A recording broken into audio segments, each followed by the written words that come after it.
ونعوذ بالله من شرور أنفسنا ومن سيئات أعمالنا من يهده الله فلا مضل له ومن يضلله فلا هادي له ونشهد أن لا إله إلا الله وحده لا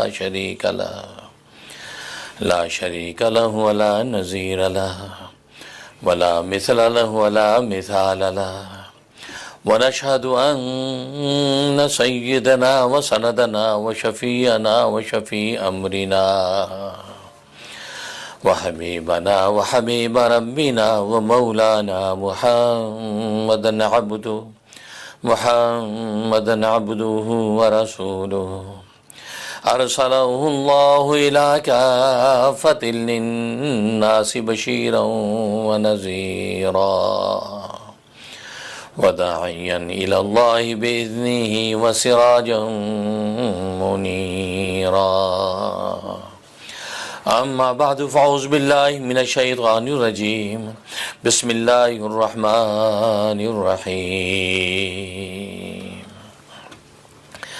قد أفلح من تزكى وذكر اسم ربه فصلى بل تؤثرون الحياة الدنيا والآخرة خير وأبقى إن هذا لفي الصحف الأولى صحف إبراهيم وموسى صدق. بزرگان محترم، برادرین عزیز اور میری اسلامی بہنیں، اللہ تبارک و تعالی نے فطری اعتبار سے انسان کے قلب میں دو جذبے پیدا کر رکھے ہیں جن جذبوں کے تحت انسان زندگی گزارتا ہے۔ دو کے بعد بظاہر کو تیسرا جذبہ نہیں ہے، ہاں اگر کوئی تیسرا جذبہ نظر آتا ہے تو ان میں سے کسی کی شاخ اور برانچ تو ہوگی لیکن مستقل جذبہ نہیں ہے۔ مستقل جذبے دو ہی ہیں جس کے تحت انسان زندگی کا شب و روز گزارتا ہے۔ ایک جذبہ محبت ہے، دوسرا جذبہ نفرت ہے۔ گویا کہ نفرت اور محبت کی یہ دو جذبات اللہ تبارک و تعالی نے انسان کے قلب میں رکھے ہیں جس کے تحت انسان دنیا کے اندر اپنی زندگی کے خطوط سیدھے کرتا ہے، دوستوں کے ساتھ محبت کی زندگی گزارتا ہے اور دشمنوں کے ساتھ نفرت کے جذبے کے ساتھ زندگی گزارتا ہے۔ اور ظاہر ہے کہ دنیا کے اندر انسان یا تو کسی کا دوست ہے یا کسی کا دشمن ہے، کیونکہ دنیا میں دو ہی طرح کے لوگ ہیں۔ بعض لوگ ہیں جو آپ سے محبت کرتے ہیں یا آپ ان سے محبت کرتے ہیں، گویا کہ وہ لوگ آپ کے دوست ہیں، اور بعض وہ لوگ ہیں جو آپ کے دشمن ہیں، آپ سے نفرت کرتے ہیں۔ تو گویا کہ دو ہی طرح کے طبقے ہیں جن کے اندر رہ کے انسان دنیا کے شب و روز طے کرتا ہے۔ لہٰذا دوستوں کے ساتھ محبت کا جذبہ اور دشمنوں کے ساتھ نفرت کا جذبہ، اسی انداز سے انسان یہ شب و روز زندگی کے خطوط طے کرتا ہے۔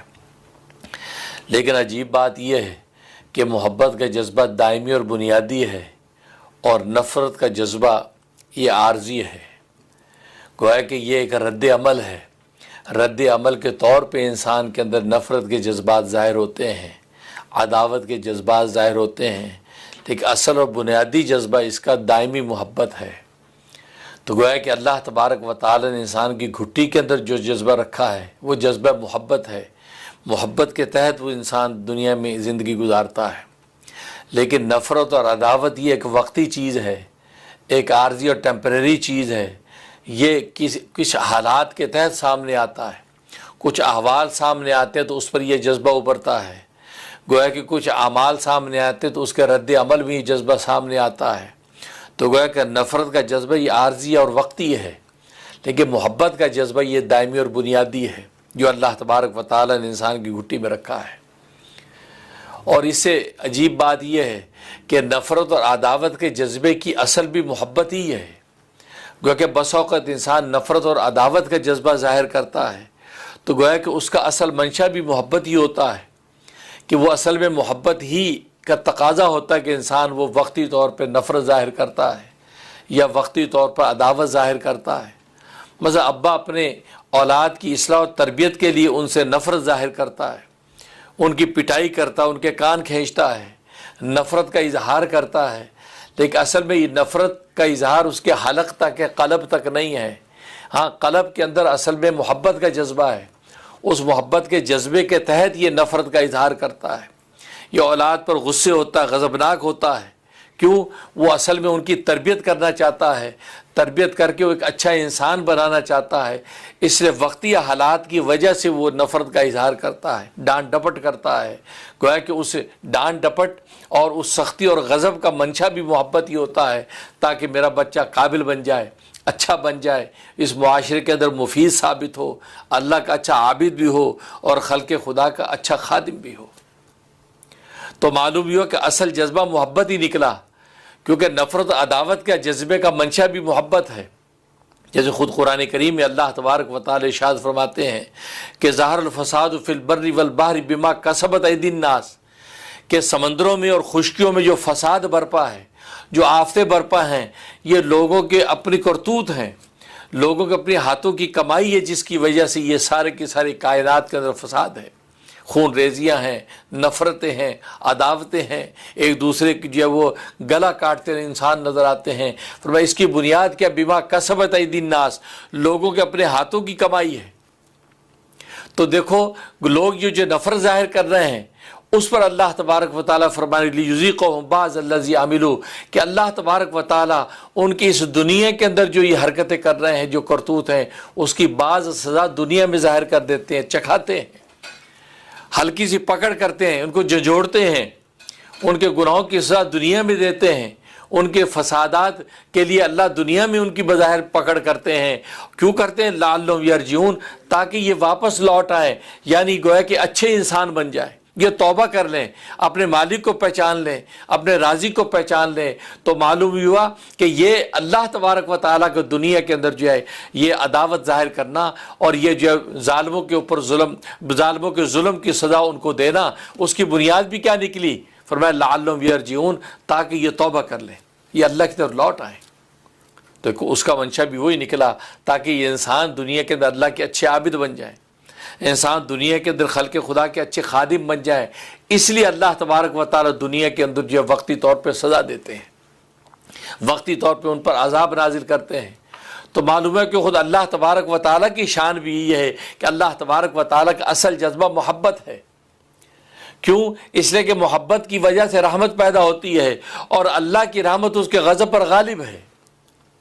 خود حدیث میں آتا ہے کہ عرش الہی کے اوپر کوئی چیز نہیں، عرش الہی سب سے اوپر ہے۔ ہاں، ایک دستاویز عرش الہی کے اوپر لکھی ہوئی ہے، اور وہ کیا؟ ان رحمتی غلبت غضبی، کہ میری رحمت میرے غضب پر غالب ہے، میری رحمت میرے غضب پر غالب ہے۔ معلوم ہے کہ اصل جذبہ اللہ تبارک و تعالیٰ کا بھی محبت ہے، اور محبت کا منشا رحمت ہے، تو اللہ تبارک و تعالیٰ کی رحمت اس کے غضب پر غالب۔ معلوم ہے کہ دنیا کے اندر جو اللہ تبارک و تعالیٰ غضب ظاہر کرتے ہیں وہ وقتی عارضی ہے، وہ لوگوں کی اصلاح کے لیے ہے، تاکہ لوگوں پر جب بھی غضب ٹوٹے گا، اللہ کا قہر ٹوٹے گا، اللہ کی پکڑ آئے گی، تو یہ اللہ تبارک و تعالیٰ کی تو رجوع کریں گے، اللہ تبارک و تعالیٰ سے توبہ کریں گے، اللہ تبارک و تعالیٰ کے نیک بندے بننے کی کوشش کریں گے۔ اس لیے اللہ تبارک و تعالیٰ ان کے اوپر دنیا کے اندر آفتیں توڑتے ہیں، ان کو تھوڑا سے عذاب کے مزے چکھاتے ہیں۔ تو معلوم ہوا کہ دیکھو اللہ تبارک و تعالیٰ کے غضب اور قہر کا منشا بھی محبت ہی نکلا۔ اللہ بھی یہ چاہتے کہ یہ بندے مرنے سے پہلے توبہ کر لیں، مرنے سے پہلے اللہ تبارک و تعالیٰ کو رجوع کر لیں۔ یہ جن مصیبتوں کے اندر پڑے ہوئے ہیں، جن معاشیوں کے اندر یہ غرق ہیں، اللہ تبارک و تعالیٰ دنیا میں ان کو جھنجھوڑتے ہیں اور ان کی سزائیں دنیا کے اندر ظاہر کرتے ہیں، صرف اس لیے تاکہ مرنے سے پہلے توبہ کر لیں۔ تو دیکھو اللہ تبارک و تعالیٰ بھی بندوں کو دنیا میں عذاب اور آفات میں مبتلا کرنا نہیں چاہتا، اس کا یہ کوئی شوق یا اس کا کوئی منشا نہیں ہے۔ ہاں، وہ یہ چاہتا ہے کہ یہ بندے نیک بن کے رہیں، یہ بندے اللہ کے اچھے عابد بن کے رہیں، جس مقصد کے لیے ان کو پیدا کیا ہے، یہ اپنے جیسے بندوں کے صحیح خادم بن کے رہے کہ جس کے لیے ان کو پیدا کیا ہے۔ تو گویا کہ اپنے معبود کی عبادت کریں اور اپنے جیسے عابدوں کی خدمت کریں، بھائی یہی وہ زندگی کا ان کا وتیرہ ہونا چاہیے۔ لیکن اگر اس وتیرے سے ہٹتے ہیں تو اللہ تبارک و تعالی دنیا کے اندر چھوٹی موٹی سزا دے کر ان کو جھنجھوڑتے ہیں تاکہ اپنی اصل کی طرف لوٹ آئیں۔ جیسے ابا اپنے اولاد پر سختی کرتا ہے، کبھی پٹائی سے اور کبھی مٹھائی سے اس کو راہ راست پہ لانے کی کوشش کرتا ہے، بالکل اسی طریقے سے ربا بھی اپنے بندوں کو کبھی مٹھائی سے اور کبھی پٹائی سے راہ راست پہ لانے کی کوشش کرتے ہیں کہ اہدنا الصراط المستقیم میں جو صراط مستقیم بندوں نے مانگا ہے، یہ بندہ اس سے چونکہ بھٹک گیا ہے، لہٰذا اس کو چاہیے کہ اپنے صراط مستقیم پر دوبارہ گامزن ہو جائے۔ تو دیکھو دو ہی جذبے کار فرما ہوئے، ایک محبت کا جذبہ اور دوسرا نفرت کا جذبہ، اور ان جذبوں کے تحت انسان دنیا کے اندر عبادت اور لوگوں کی خدمت کرتا نظر آتا ہے۔ اور محبت سے ایک اور چیز پیدا ہوتی ہے جس کو اطاعت کہتے ہیں، جس سے انسان محبت کرتا تو اس کی من مرضی پہ چلنے کی کوشش کرتا ہے، جو اس کا محبوب ہے اس محبوب کے ایک اشارہ ابرو پہ مر مٹنے کا جذبہ پیدا کرتا ہے۔ کہ محبت ہو اور محبوب کی اطاعت نہ ہو، محبت کی من مرضی پہ مر مٹنے کا جذبہ نہ ہو، تو پھر یہ خالی محبت ہے، یہ محبت کی حقیقت نہیں ہے۔ محبت کی حقیقت یہی ہے کہ اپنے محبوب کے ایک اشارے پر مر مٹے۔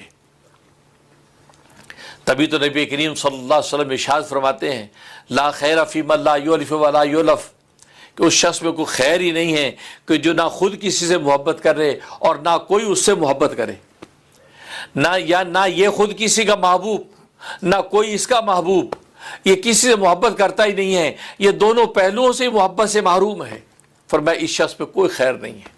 ہاں کوئی کسی سے محبت کر دے اس میں بھی خیر، لوگ اس سے محبت کریں اس میں بھی خیر، لیکن ایسا شخص جس سے نہ کوئی محبت کرتا ہے نہ وہ کسی سے محبت کرتا ہے، فرمایا اس میں کوئی خیر نہیں ہے۔ تو محبت کا جذبہ اصل، پھر محبت سے آگے اطاعت پیدا ہوتی ہے کہ جس سے انسان محبت کرتا ہے اس کی ایک ہی ادا پہ مر مٹتا ہے۔ آج دنیا کے اندر انسان اپنے مجازی محبوب بناتے ہیں۔ اب مجنون نے لیلا سے محبت کی، لیلا کے ایک ہی اشارے پر مر مٹا، اس کے ایک ہی اشارے پر جان دینے کو تیار۔ اور آج بھی دنیا کے اندر جو بظاہر مجازی محبتیں کرتے ہیں وہ بھی اپنے محبوب کے ایک ہی اشارے پہ مر مٹنے کو تیار۔ اگر کسی کو کسی رشتے سے محبت ہے اس کے ایک اشارے پہ مر مٹنے کو تیار، تو معلوم کہ محبت کرے اور اس کی اطاعت نہ کرے۔ اب ابا سے محبت ہو لیکن ابا کے حکم کی اطاعت نہ کرے، اس کا مطلب پھر یہ محبت نہیں ہے، یہ خالی دعویٰ ہے، یہ محبت کی تصویر تو ہے، محبت کی حقیقت نہیں ہے۔ اماں سے محبت تو کرے لیکن اماں کے حکم پر چلنے کو تیار نہیں، اس کا مطلب یہ محبت نہیں ہے، بلکہ یہ ایک طرح کا دھوکہ ہے، یہ چاپلوسی اور دھوکہ، اپنا مقصد پورا کرنا ہے، اس اپنے مفادات حاصل کرنے ہیں، اس لیے محبت ظاہر کرتا ہے۔ لیکن محبت ہو پھر محبوب کی ایک ہی اشارے پر مر مٹے، اس کے ایک ہی اشارے پر عمل کرے۔ جس رشتے سے محبت، جس شخصیت سے محبت، اس کے ایک ہی اشارے پر مٹنے کا جذبہ پیدا ہے، اس کا مطلب یہ محبت حقیقت میں محبت ہے۔ لیکن اگر محبت ہے اطاعت نہیں ہے تو وہ محبت کی تصویر ہے، اور آپ جانتے تصویر پر اصل کا حکم نہیں لگتا۔ اگر کاغذ پر پانی کی تصویر ہو تو اسے پیاس نہیں بجھتی، دیوار پر کھانے کی تصویر ہو تو اس سے بھوک نہیں مٹتی، زمین پر لباس کی تصویر تو اس سے سطر نہیں ڈھپتا۔ تمہاروں کہ تصویر سے حقیقت نہیں ملتی۔ ہاں حقیقت میں ایک گلاس پانی ہوگا تو آپ کی پیاس بجھ جائے گی، حقیقت میں ایک روٹی سالن ہوگا تو آپ کی بھوک مٹ جائے گی، حقیقت میں ایک چادر ہوگی تو آپ کو سطر نصیب ہو جائے گا، لیکن تصویر پر حقیقت کا حکم نہیں ہے۔ اگر آپ کو محبت اور اطاعت نہیں ہے تو معلوم ہے کہ یہ محبت کی تصویر تو ہے، یہ محبت کی حقیقت نہیں ہے۔ اب رہا یہ سوال کہ محبت پیدا کیسے ہوتی ہے؟ محبت معرفت سے پیدا ہوتی ہے۔ انسان جس سے محبت کرتا اس کی پہلے پہچان پیدا کرتا ہے، اس کو پہچاننے کی کوشش کرتا ہے، یہ ہے کون، اس کا جمال کیسا، اس کا کمال کیسا، اس کا نوال کیسا۔ تو ہوگا کہ ان چیزوں کی ریسرچ کرتا ہے، اوہو واہ اس کا جمال، سبحان اللہ، ہمارے دل و دماغ کو اٹریکشن کی کشش ہے اس کے جو حسن و جمال میں، اس کا جمال آس پر کھولتا، اس کو پہچانتا ہے۔ اس کا کمال کیسا، اس کے کمال کو دیکھتا ہے، کیا کمال ہے، تو محبت۔ تو معلوم ہے کہ اس کا نوال، اس کا آپ پر احسان کیا ہے، اس احسان کو سوچتا ہے کہ یار اس نے ہم پہ یہ احسان کیا، اب اس سے محبت۔ تو گویا کہ معرفت سے محبت پیدا ہوتی ہے، لہذا جس سے انسان محبت کرتا ہے پہلے اس کی معرفت حاصل کرتا ہے، اس کو پہچانتا ہے۔ بغیر جانے پہچانے تو کسی سے محبت نہیں ہوتی، پر اس کو پہچانتا ہے۔ اگر کسی کو حسن و جمال سے محبت تو اس کے حسن و جمال کو دیکھتا ہے، اس کے حسن و جمال کے ایک ایک خد و خال کو دیکھ کر فریفتہ ہوتا ہے، اب اس کو اپنا محبوب بناتا ہے۔ کسی کے کمال سے محبت، اس کے کمال کی ریسرچ کرتا ہے، یار اسے دنیا میں کیا کمال دکھایا ہے۔ آج دنیا میں کتنے انسان ایسے ہیں کہ جن کو بغیر دیکھے ہم ان سے محبت کرتے ہیں، حالانکہ ہم نے ان کو دیکھا نہیں ہے، محسوس نہیں کیا، مصافحہ نہیں کیا، لیکن محبت ہم کرتے ہیں۔ کیوں؟ ان کے کمال کا ہمیں علم ہے، وہ گویا کہ سینہ بسینہ اس کے کمالات آج ہمارے سامنے ہیں۔ آج ہمیں صدیق اکبر سے محبت ہے، عمر فاروق سے محبت ہے، عثمان غنی سے محبت ہے، علی مرتضیٰ سے محبت ہے، صحابہ کرام رضوان اللہ علیہم اجمعین سے محبت ہے، ائمہ مجتہدین سے محبت ہے، ائمہ محدثین سے محبت ہے، اولیاء کاملین سے محبت ہے، حالانکہ ہم نے کسی کو دیکھا ہی نہیں ہے، ان کا کمال ہم تک پہنچا۔ ان کے بدن کے خد و خال سے ہم واقف نہیں ہیں، ان کے ہاتھوں کے لمس سے واقف نہیں ہیں، لیکن ان کے کمال جب ہم تک پہنچے ہم ان سے محبت ہوگی۔ آج ہم امام اعظم ابو حنیفہ رحمہ اللہ تعالیٰ سے محبت کرتے ہیں، ان کی طرف منسوب کو مسئلہ میں ملتا ہے کہ امام ابو حنیفہ یوں فرمایا، اس پر عمل کرنے کی کوشش کرتے ہیں۔ تو معلوم کمال تو پہچان سب سے پہلے اس کی معرفت یا نوال، یعنی اس نے کوئی احسان آپ پر کیا، آپ کی نسلوں پر کوئی احسان، وہ احسان کی آپ کو خبر ہوتی ہے، اچھا یہ وہ شخص ہے، اس نے ہماری نسلوں پہ احسان کیا تھا، اسے ہمارے دادا پردادوں پر انہوں نے احسان کیا تھا، اس خاندان میں۔ آج ہم پوتے پڑپوتے ہو کر ان سے محبت کرنے لگتے ہیں کہ یار یہ محسن خاندان ہے ہمارا، یار یہ ہمارے باپ دادا پردادوں کو سنبھالا تھا، آج ہم یہ زندہ سلامت چلے نظر آتے ہیں، آج ہم کھاتے پیتے نظر آتے ہیں، ان کے طفیل تھا، لہذا ہمیں ان سے محبت ہو جاتی۔ تو محبت کے لیے معرفت کی ضرورت ہے، پہچان، اس سے پہلے پہچان کر اس کو پہچانے وہ ہے کیا، اور بغیر پہچان کے محبت نہیں ہوتی۔ بغیر پہچان کے جو محبت ہے وہ محبت نہیں ہے، آج کی دنیا میں وہ شہوت ہے۔ آج ہر ایک سے محبت، آئی لو یو، میٹھو، یہ چل رہا جو گلی کوچوں میں، یہ محبت نہیں، شہوتیں ہیں۔ محبت تو مقدس رشتہ ہے بھائی، یہ لو کے لفظ کو بدنام کر دیا آپ نے، یہ تو مقدس رشتہ محبت۔ میں نے بتایا محبت کی بنیاد پر تو اللہ نے کائنات قائم کی، محبت ہماری گھٹی کے اندر رکھ دی، محبت کی وجہ سے یہ دنیا کے رشتے اور کائنات چلتی نظر آتی ہے، اس کو آج ہم نے اتنا سستا کر دیا، ہر ایک سے محبت۔ وائی لو یو کس لیے؟ شہوت پوری کرنی ہے، انسان کو اپنی خواہشات نفسانی پوری کرنے کے لیے 2 منٹ کی محبت ہو گئی ہر ایک۔ نہیں، جب پہچانتا ہے، اس کے حسب نسب کو جانتا ہے، اس کو جمال و کمال کو جانتا ہے، اب محبت کرتا ہے، تو پھر وہ محبت ہوتی جو مجنون نے لیلا کے ساتھ کی۔ حالانکہ لیلا کے ساتھ محبت ناجائز محبت، کوئی جائز و شرعی محبت نہیں، لیکن اس ناجائز محبت میں مجنون اتنا سچا تھا، اللہ تبارک و تعالی اس کی محبت کی داستان آج تک قائم رکھی۔ آج اللہ سے محبت کرنے والے عاشقان خدا بھی اس کی محبتوں کے قصے بیان کر کر خدا کی محبت کے راستے طے کرتے ہیں کہ اس نے تو لیلا سے محبت کی تھی، لیکن اس محبت کے جو آداب و اصول اور سلیقے تھے، جو سچائی اور صداقت تھی، ہم وہی امپلیمنٹ کر کے مولا سے محبت کرنے کے لیے چلے ہیں، لہذا ہمیں اللہ نے اپنی محبت عطا فرمائی۔ تو وہ لیلا کائنات پہ قربان نہیں ہوئے، لیلا کائنات کی محبت کے خطوط سے انہیں ایسا سبق سیکھا کہ مولا کائنات کو پا لیا۔ تبھی تو اولیاء کاملین آج اس لیلا کی ذکر کرتے ہیں، لیلا سے محبت ایسی تھی۔ معلوم ہوا کہ محبت بھی ایک سلیقہ ہے، محبت بھی ایک سلیقہ ہے۔ تو معلوم یہ ہوا کہ بالکل اسی طریقے سے دنیا کے اندر جو محبتیں ہیں یہ حقیقت کے ساتھ جب سامنے آتی ہیں تو اللہ تبارک و تعالیٰ اپنی منزل عطا کر دیتے ہیں۔ کہ لیلا کے ساتھ ناجائز محبت کرنے والا جب اپنی محبت میں سچا نکلا تو اللہ نے اس کی داستان قائم رکھی۔ تو مولا کے ساتھ سچی محبت کرنے والے اگر آ جائیں تو کیا اللہ ان کو منزل نہیں دیں گے؟ اللہ تو ان کو ایک لا الہ الا اللہ پر اور ایک سجدے پر اپنا آپ عطا کر دیں گے، کیونکہ اللہ تو وہ محبوب ہے، خود عاشق کی طرف خود دوڑتا ہے۔ یہاں تو معشوق نخرے کرتے ہیں، اوٹ میں جاتے ہیں، لیکن اللہ ایسا محبوب ہے، فرمایا کوئی اگر ایک بالی میری طرف آئے تو میں 2 بالی اس کی طرف آتا ہوں، جو ایک ہاتھ میری طرف دوڑے میں 2 ہاتھ اس کی طرف آتا ہوں، جو چل کر آئے میری طرف میں اس کی طرف دوڑ کر آتا ہوں، تو میں دوڑ کے آتا ہوں، ایسا اس کو آغوش میں لے لیتا ہوں، پھر میں اس کی زبان بن جاتا ہوں جس سے وہ بولتا ہے، میں اس کی آنکھ بن جاتا ہوں جس سے وہ دیکھتا ہے، میں اس کے ہاتھ بن جاتا ہوں جس سے وہ پکڑتا ہے، میں اس کے قدم بن جاتا ہوں جس سے وہ چلتا ہے۔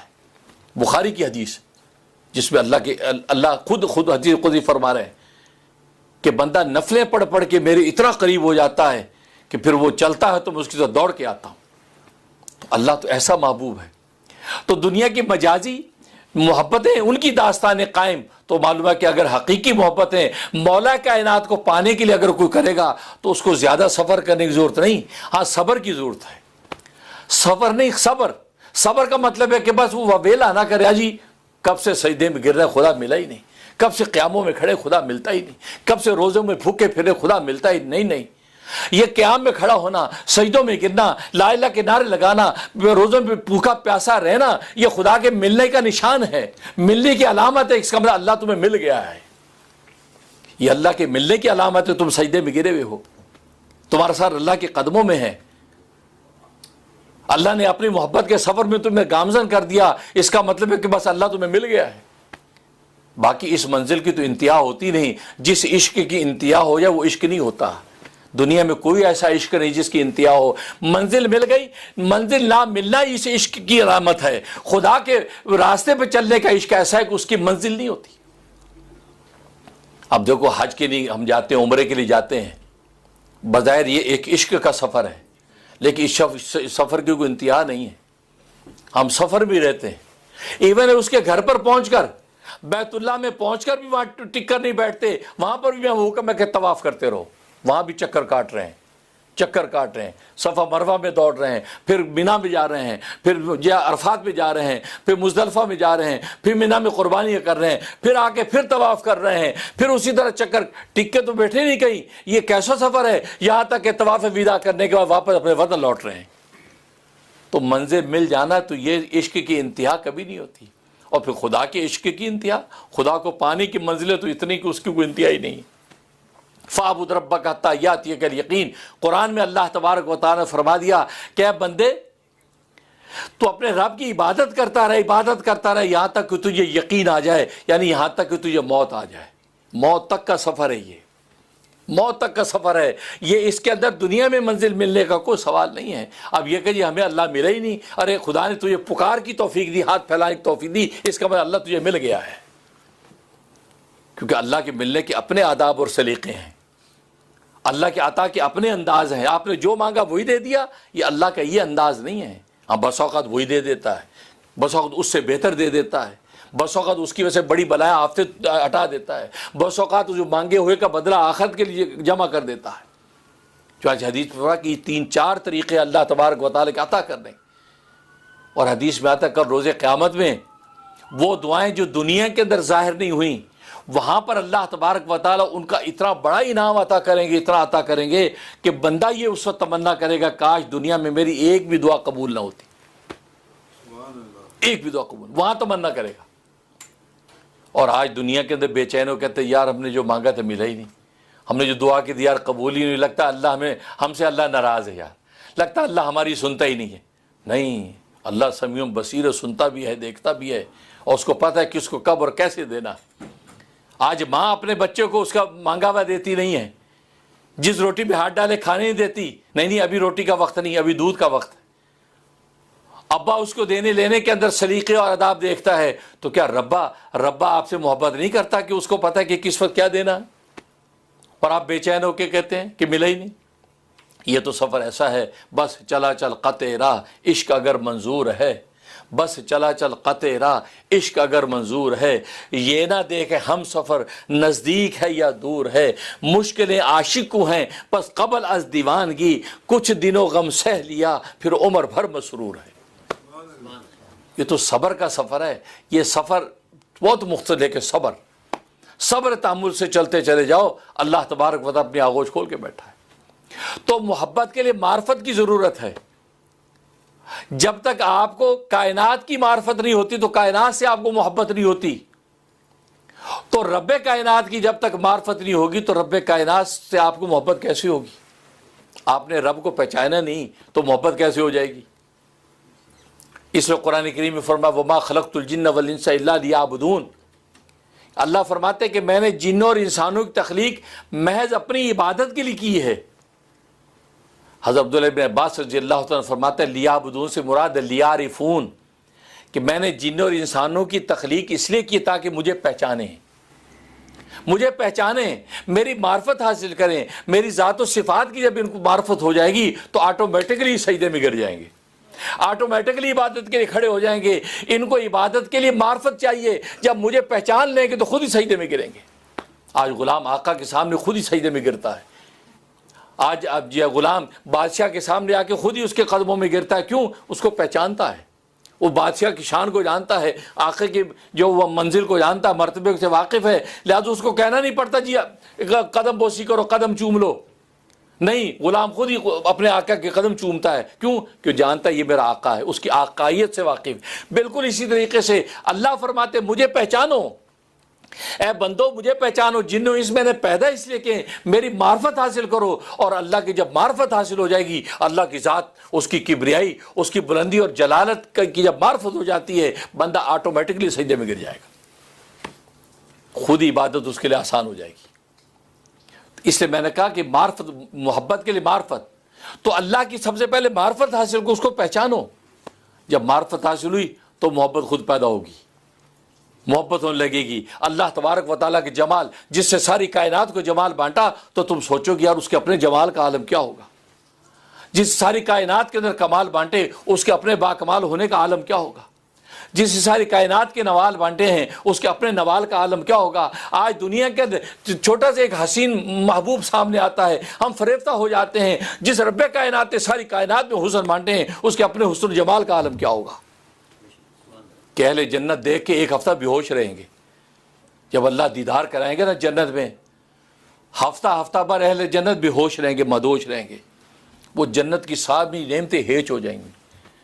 وہ حور و قصور کہ جن کی نعمتوں کو دیکھ کر اللہ پوچھیں گے بھی کوئی اور باقی ہے نعمت؟ کہ اللہ میاں اس کے بعد کیا حور و قصور، جنت کی نعمتیں، کھانے پینے کے دسترخوان، یا اللہ ایسی نعمتیں، اور تو کوئی نعمت باقی نہیں.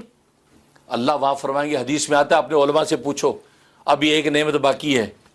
وہ بڑے حیران ہو گئے ہیں، جنتیں مل گئیں، حوریں مل گئیں، قصور مل گئے، کیا بات ہے، ماکولات و دسترخوان، من مرضی پہ سب کچھ تھا، کون سی نعمت باقی ہے؟ اب علماء سے جب پوچھیں گے، علماء کہیں گے ابھی ایک نعمت باقی ہے. وہ کیا؟ کہا کہ اللہ کو تو دیکھا ہی نہیں ہم نے، اللہ کا دیدار باقی ہے. جس اللہ کے لیے سجدے دیے تھے، جس اللہ کے لیے دنیا کے اندر خون بہائے تھے، میدان جہاد کے اندر گردنیں کٹوائیں تھیں، جس اللہ کو صبح شام پکارا، تو اس اللہ کو ابھی تک تو دیکھا نہیں ہے. وہ دیکھنے کے باقی، جس کی محبت کے لیے دنیا کے اندر مشقتیں اٹھائی تھیں. توحید تو یہ ہے کہ خدا حشر میں کہہ دے یہ بندہ دو عالم سے خفا میرے لیے ہے، سارے عالم سے منہ موڑ کے میں نے اس خدا کو پکارا، وہ خدا تو ابھی تک دیکھا ہی نہیں. علماء کہیں گے اللہ کا دیدار باقی ہے.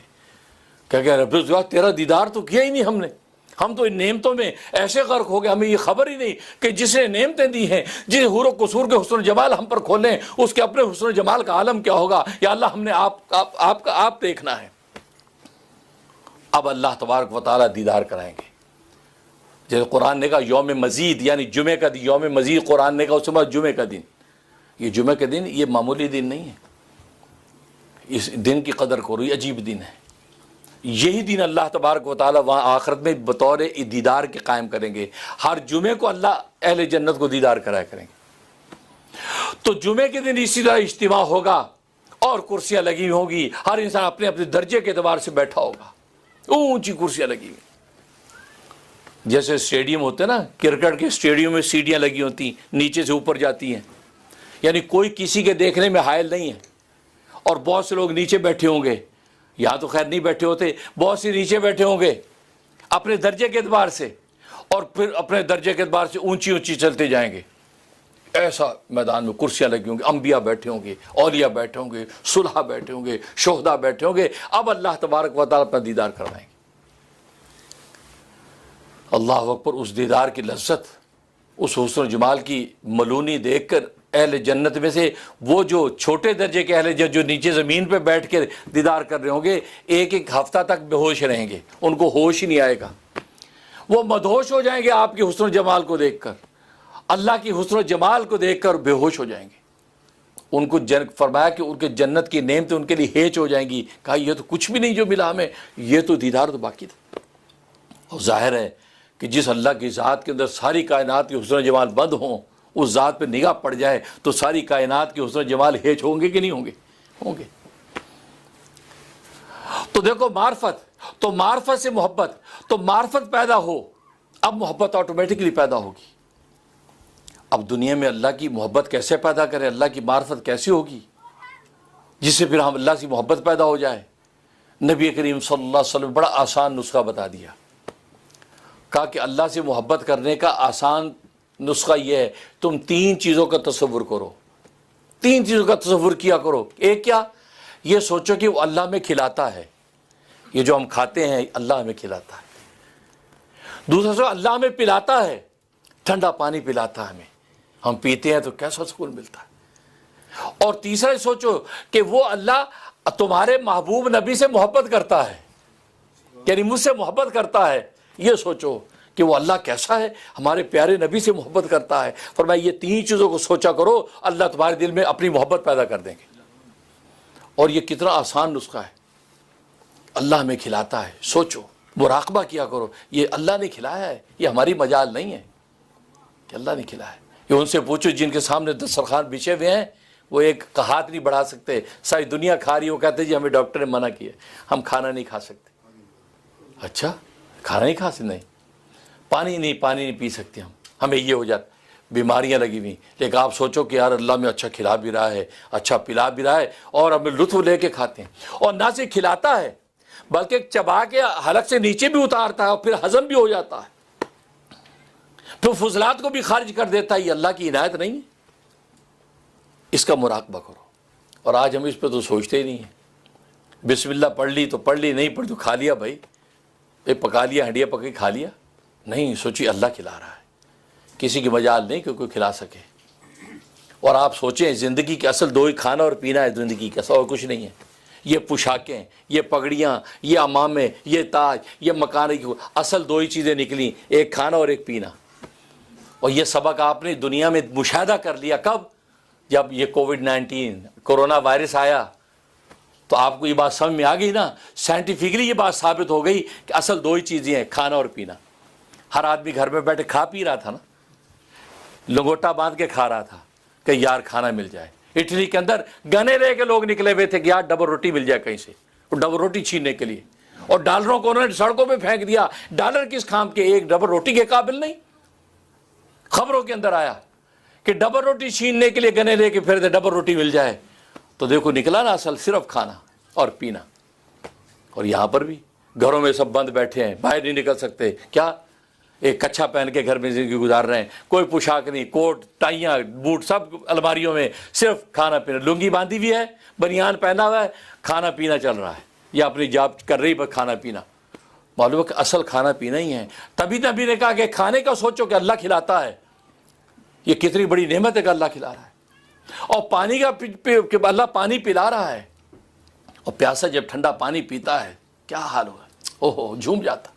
اور تیسرا فرمایا کہ وہ اللہ تو تمہارے پیارے نبی سے محبت کرتا ہے۔ یہ سوچو، بس یہ 3 چیزوں کا تصور کرو گے، اللہ تبارک و تعالیٰ کی محبت تمہارے دل میں پیدا ہو جائے گی۔ اور یہ فطری بات ہے، چھوٹا بچہ معصوم، ماں اس کو کھلاتی پلاتی ہے نا، اور کیا کرتی ہے؟ کھلاتی ہے، پلاتی ہے، لاڈ اس کے اٹھاتی ہے، تو وہ بچہ ماں سے محبت کرنے لگتا ہے۔ ماں کو دیکھتا ہے وہ اس کی طرف دوڑتا ہے۔ اگر ماں کی جگہ خالہ یہ سارے کام کرتی ہے تو خالہ سے اس کو پیار ہو جاتا ہے، یہ دیکھو مجھے دودھ بھی پلاتی ہے، مجھے لاڈ بھی کرتی ہے، مجھے پوترے اور ڈائپر بھی بدلتی ہے۔ وہ معصوم بچے کے شعور کے اندر اس سے محبت اور تعلق پیدا ہو جاتا ہے، اس کو دیکھ کے اٹکیلیاں بھرنے لگتا ہے۔ تو یہ تو انسان کی فطرت ہے، فطرت ہے۔ اسے نبی نے فرمایا ان 3 چیزوں کا تصور کرو گے تو اللہ تبارک و تعالیٰ کی محبت، اور اللہ کی محبت جب پیدا ہو جائے گی، اور میں نے کہا جس سے محبت پیدا ہو جاتی ہے اس کی اطاعت آسان ہو جاتی ہے۔ اگلا سٹیپ پھر اطاعت ہوگا۔ اللہ اطاعت کرانا چاہیں گے کہ 5 وقت کی نماز ادا کر لو، رمضان کے روزے رکھ لو، سال کی زکاتیں دے دو، اور زندگی کا حج کر لو۔ اب اس اطاعت کے لیے آگے بڑھے گا، کیونکہ ہم تو اس محبوب سے محبت کرتے ہیں، لہذا اس کی ایک ادا پہ مر مٹنے کو تیار ہیں۔ وہ ہمیں سجدے کا حکم دیتا، ہم سجدے میں گرنے کو تیار، عبادتیں آسان ہو جائیں گی۔ تو محبت کا نتیجہ اطاعت۔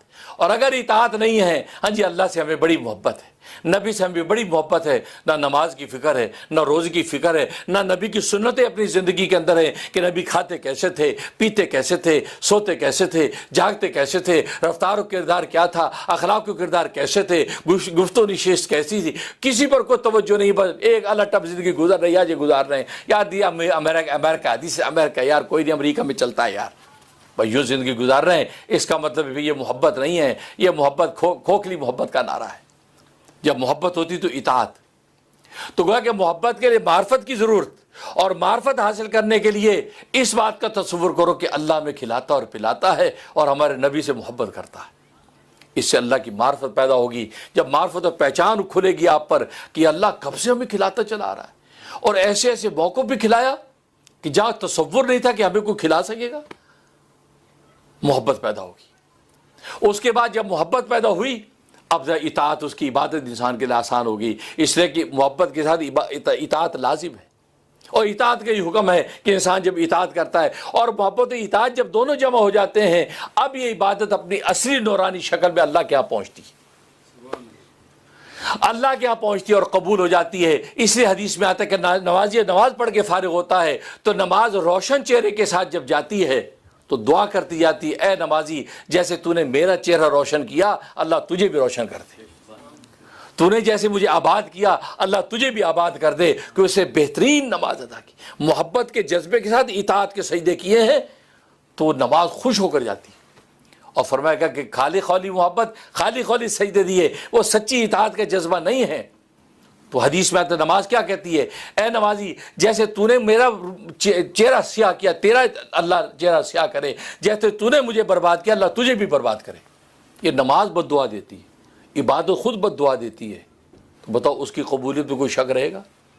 اس سے نماز پڑھو تو ایسی پڑھو کہ سمجھو آخری نماز، کیونکہ ہم اتنے مشاغل سے نکل کے جب نماز میں آتے ہیں 2 رکعت 4 رکعت پڑھنے، اس سے بے چین ہونے کی ضرورت کیا ہے، جلد باز کی ضرورت کیا ہے؟ اب نماز میں جب کھڑے ہوں تو ایسے کھڑے ہوں کہ بس نہ دائیں کی فکر نہ بائیں کی پرواہ، اور ایک خدا کے سامنے بندہ کھڑا ہے، بس 10 منٹ کی ایسی نماز پڑھ کے جاؤ جو 10 سالوں کے اندر اللہ کے نے قبول کر ڈالی۔ ایسا سجدہ دے کے جاؤ کہ اللہ کے ہاں ساری کائنات کے سجدے قبول۔